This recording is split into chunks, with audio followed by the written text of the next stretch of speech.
Halo semua, balik lagi di channel Bintang Jatuah. Alur cerita film kali ini berjudul Teluh Darah episode 5. Episode sebelumnya, setelah kematian ayah Wulan, kali ini giliran ibu Wulan yang diteror santet. Wisnu juga diminta untuk berhati-hati oleh kekasihnya.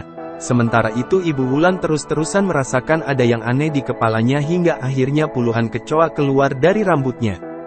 Film ini dimulai dengan scene flashback tahun 1998, di mana ayah dan ibu Wulan telah mulai menjalin hubungan. Mereka terlibat perselingkuhan.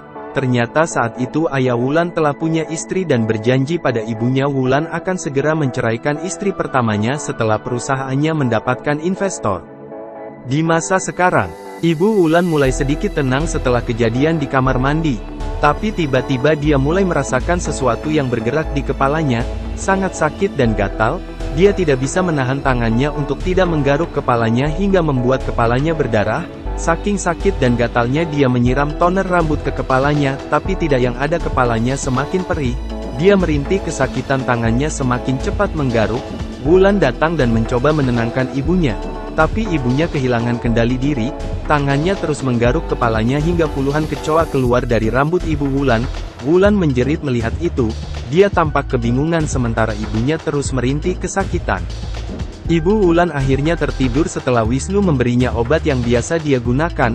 Esa ada di sana saat Wulan tengah pusing memikirkan hal-hal aneh yang terjadi.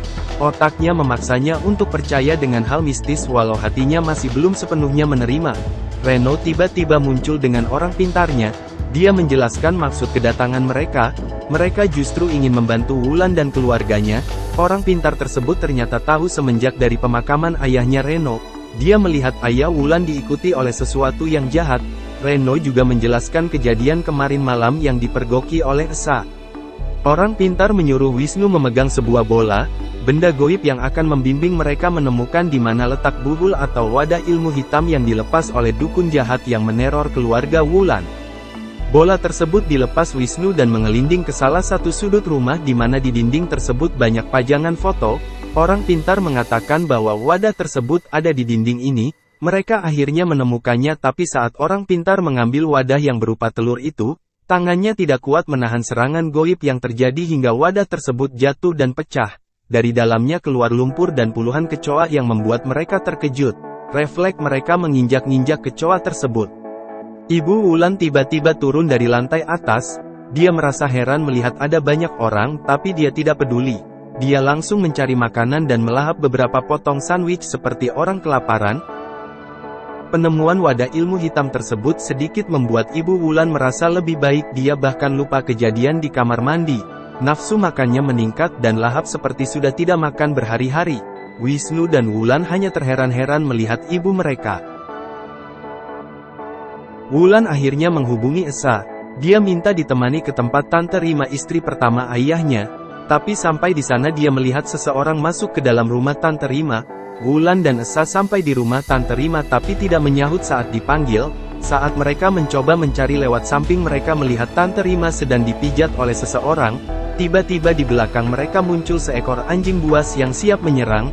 Esa mencoba menghadapi anjing tersebut tapi dia malah digigit oleh anjing tersebut. Wulan berteriak ketakutan.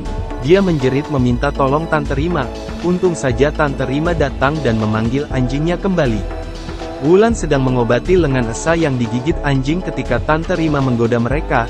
Tante Rima menganggap mereka sepasang kekasih. Wulan tersipu malu. Sementara itu Reno dan orang pintarnya mencoba melacak lokasi dukun si pengirim buhul. Orang pintar memperingatkan Reno agar memegang benda goib itu dengan kuat apapun yang terjadi. Reno mulai duduk dengan fokus dan menutup indranya. Mata batinnya terbuka dan melayang ke atas langit. Dia mulai terbang melewati perumahan, jembatan dan masuk sebuah pedesaan.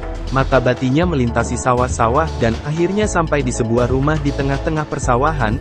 Dia memasuki rumah tersebut mencari tahu siapa orang yang tega mencelakai keluarga Wulan. Dia melihat punggung seseorang. Di depannya terdapat banyak benda-benda perdukunan. Tiba-tiba sang dukun jahat menoleh ke arahnya. Reno yang terkejut menyenggol meja makan dan menjatuhkan wadah goib yang tadi digenggamnya. Reno dan sang orang pintar tersadar. Akhirnya mereka mengetahui siapa dalang di balik semua kejadian mistis ini, tapi sedikit terkejut melihat tangan Reno kosong. Dia telah meninggalkan jejak di rumah si dukun jahat. Sementara itu Wulan dan Esa mengetahui cerita bapak dan ibunya dari Tante Rima. Dia yang tadinya curiga menjadi kasihan setelah mendengar cerita dan melihat kondisi Tante Rima.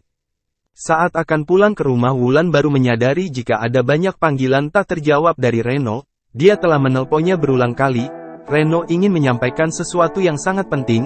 Wulan segera membawa mobilnya menuju rumah Reno. Sementara itu Reno yang tengah berdiskusi dengan orang pintar terkejut tiba-tiba mereka mendengar sesuatu jatuh di atap rumahnya. Orang pintar kelihatan panik. Dia sudah ketahuan karena Reno meninggalkan jejak saat mereka mengunjungi si dukun jahat. Tiba-tiba pandangannya terhenti keluar. Dia bisa merasakan sesuatu yang kasat mata sedang menuju padanya dan seketika menyerangnya. Orang pintar tersebut langsung muntah darah. Reno yang panik dan merasa terkunci.